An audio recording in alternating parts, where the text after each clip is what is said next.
Plein comme un œuf, la salle de la paroisse Santo Maria à Mama Wabosawa de Mikondo dans la commune de Gimbanseke a servi de cadre dans une matinée fiscale sur le paiement des impôts provinciaux et locaux, des taxes de redevance et droits dus à la ville de Kinshasa. La vulgarisation des textes légaux et réglementaires récemment publiés dans les journaux officiels et les prélèvements des impôts et des taxes relevant des domaines de la loi le mercredi 27 mars 2024, animé par le directeur général de la DGRK, Michel Moussaka Mayelenkai. Tout a commencé par l'hymne national. La chargée de communication de la DGRK, Madame Nana Lambo, a donné le programme du jour et la lecture du mot des circonstances. Notre activité de ce jour s'inscrit dans le cadre de la campagne de sensibilisation au paiement des impôts, taxes, redevances et autres droits dits à la ville de Kinshasa, mais aussi de la vulgarisation de textes légaux et réglementaires récemment publiés dans le journal officiel, les recouvrements des impôts relevant de domaines de la loi. Nous savons tous que nul n'a de gaieté à payer ses impôts et pourtant, nous ne pouvons contribuer à développer notre ville qu'en déclarant et en payant correctement nos impôts. On prépare à cette matinée les directeurs, cadres, agents de la DGRK, les autorités politico-administratives de cette municipalité, les élèves du complexe scolaire Ngwanza dans la commune de Kimbanseke et l'abbé Kiré de la paroisse Santo Maria Mama Wabosawa. Dans son adresse, le patron de la régie financière de la capitale a disséqué son message autour de 4 points à savoir. Le cadre de la DGRK a été circonscrit au premier point, la procédure de perception des impôts et taxes comme deuxième point. Dans le troisième point, la grande échéance de février 2024 qui, pour les impôts, a été prorogée par un arrêté du gouverneur de la ville de Kinshasa, son Excellence Jean-Tiningo Bilambaka, au 31 mars 2024. Mais c'est repoussé au 1er avril 2024 du fait que le 1er mars tombe un certain dimanche. Et enfin, dans le quatrième point, le DG de la DGRK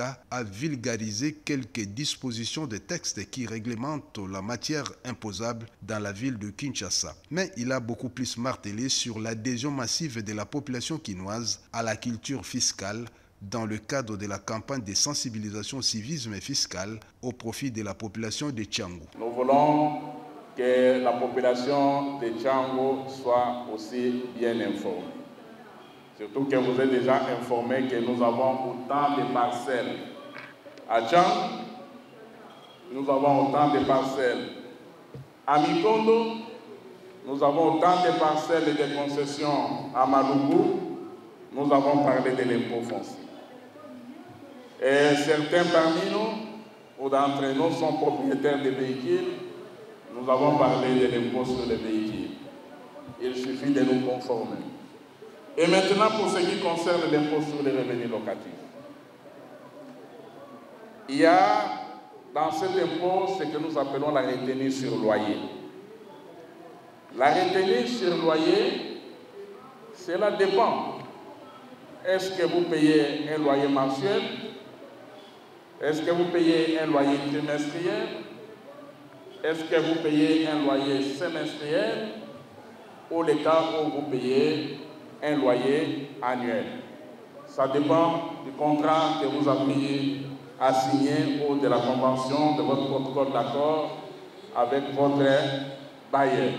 Il s'en est suivi les jeux de questions-réponses. Je vais beaucoup plus rester dans mon domaine de construction et d'architecte. Vous nous avez parlé beaucoup plus des impôts sur les revenus locatifs, automobiles et consorts. Alors ma question était de savoir, il y a eu mobilisation des recettes. Chez nous à Tchango par exemple, en particulier, qu'est-ce que les fonds que vous avez eu à récolter, vos sensibilisations fiscales, ont produit comme effet. Pour lier l'utile à l'agréable, le groupe Toumao, à travers une scénette, a rendu vivace cette matinée fiscale. La remise des cadeaux aux plus vieux enseignants de Ngwanza et quelques élèves était au rendez-vous. Ensuite, le DG Michel Moussaka Mayelenkai s'est rendu au complexe scolaire Ngwanza en vue de sensibiliser les élèves de cet établissement public les notions de base de fiscalité. À son retour, le DG de la DGRK a transité dans la commune de Limete, plus précisément la 13e rue, où l'on avait tenté de spolier une des propriétés de cette régie financière. Notons qu'après la période de recouvrement forcé, des poursuites et des contrôles seront initiés auprès des contribuables récalcitrants et feront objet de saisies des comptes et de fermeture des établissements.